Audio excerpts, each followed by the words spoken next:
Hi, I'm Andy Buchanan, CEO and founder of Future Consulting, but also co-founder and consultant sales director for the Bloom Consortium.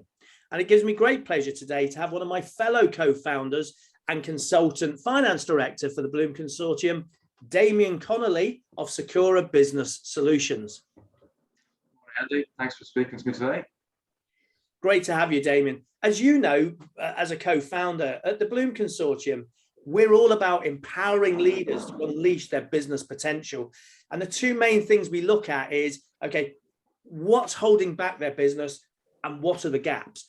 Now, from my angle, from sales and potentially, from marketing, people often can see how the sales and marketing functions can really drive their business forward. If you get it wrong, it's bad for the business. Get it right, it's good for the business.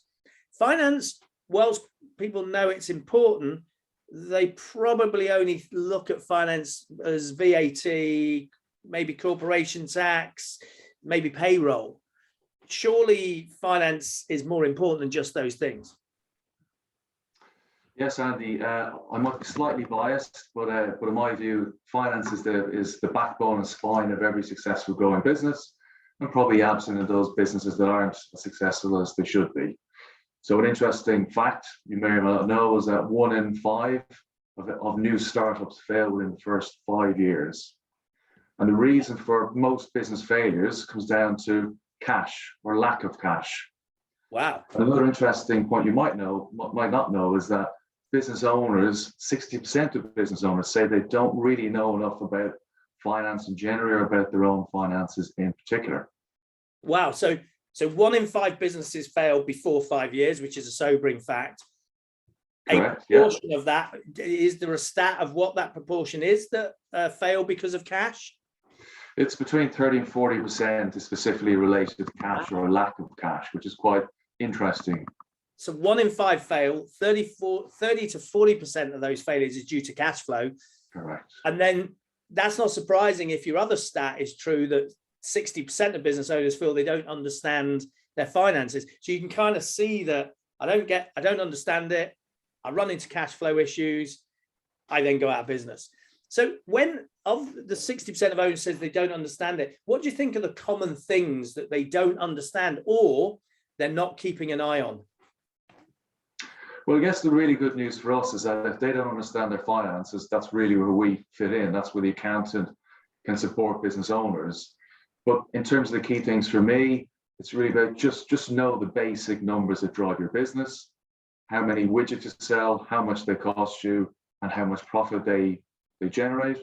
Really focus on cash. Cash in the bank is what will make your business survive over the long term. And finally, keep the basics up to date. If your figures are up to date, then you can make really good decisions going forward and trying to grow your business. So I guess what you're saying is you might have sold a load of stuff, you might have invoiced a load of stuff, but actually till you got the cash in the bank, you've made no money at all. So if you're not careful, you could just be a busy fool. You can have loads of work, loads of invoices, but yeah, cash is king in effect in that sense. Yeah. And you're right, Damien, they are real basic things. But I guess even for me in my own business, using an accountant such as yourself, yeah, I would have all the emphasis on selling things and bringing in business. But of course, yeah, you're right. Unless someone pays me for it, it's not that it's worthless, but it's not going to necessarily be sustainable. So another question I get asked quite a bit when I'm dealing with boards and we're looking at the sales strategy and we're looking at how quickly we could grow the business and what we might need to grow it. Obviously, some businesses have really strong balance sheets and cash flow so they can self-fund it. But the question I get asked a lot is, should I, as a small, medium business, should I be borrowing money to help grow my business? And my default says, yeah, it's not, you can, but I'm always a bit wary because I'm not really sure, is that the best advice I'm giving them? So what's your view? Is should people be borrowing money to help grow their business? Well, Andy, there are two ways of growing a successful business. One is through organic growth, so using cash flow from the profits you're generating and the cash you generate within the business. But then the other way of doing it is loan finance. And loan finances might be using overdrafts, it might be using short-term or long-term funding. But a really interesting fact is that 40% of business owners who have grown successful businesses have said that they use loan finance, which is really interesting. But the other fact that is quite interesting to me is that of all loan applications made by business owners, 75%, up to 75% are rejected straight away. Oh, and so 40%, that's encouraging, that 40% of successful growing businesses borrow money. So it like legitimizes it. But why, I mean, my gut tells me that they're probably rejected because they know they need to borrow it, but they've probably put a really poor strategic plan to the lender as to what they're going to do with it and what that might do for the business. Am I right, or is my gut feeling right? Well, I think in my experience, it's a combination of factors. Some of it is just the basics aren't in place. And when you're making an application, you need to have the accounts, the basic numbers, a plan for the next 12 months at least. But a lot of the time, it's actually business owners leave a little bit too late. So another interesting fact is that 40% of business owners actually only start applying for loan finance between 7 and 14 days ahead of the date they actually need it. Wow. So even if it's the right thing, you're going to look desperate. And actually, you're probably not going to get that agreed and in place before you run out of cash. Correct. So applying for it's fine, but having a good business plan as what you're going to do with it and what it's going to do for your business, and applying in a timely fashion, really, that's where you're going to help them. So if you're their FD or consulting accountant, I guess that's the value you're going to add to them. It is, yeah, because also a lot of business owners don't realize that there's a credit committee behind every loan finance decision. They need some time to evaluate the risks to them and the ability of your business to make those repayments. They need all the information that they can get to do that.